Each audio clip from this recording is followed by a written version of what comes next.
Hello, this is Colligan. I'm going to be proposing my project idea. For this project, we're going to be talking about convective coolers for PCs. Almost all PCs feature a CPU that takes electrical power and creates a large amount of heat from that electrical power. In order to prevent damage to that CPU and other computer parts around the motherboard, almost all PCs include some kind of cooling system for that CPU.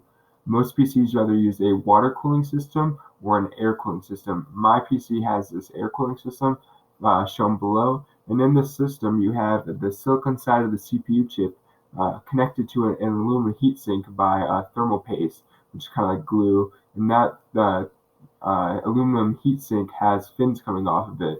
And the fins are cooled by a fan that forces air through it at 28.8 meters per second.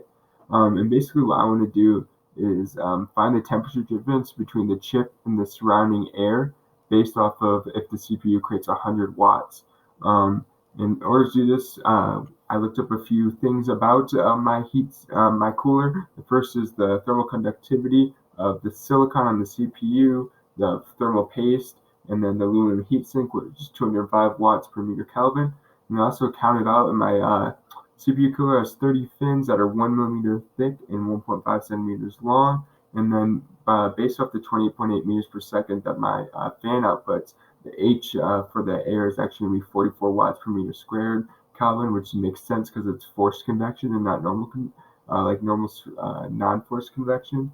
And then from there, I think this problem is going to cover a lot of outcomes. I think external forced convection is one of them. There's also going to be heat conduction and convection. It's going to be steady state heat transfer. And it's also going to be using the Cartesian coordinate system just based off the rectangular coordinates that come through it.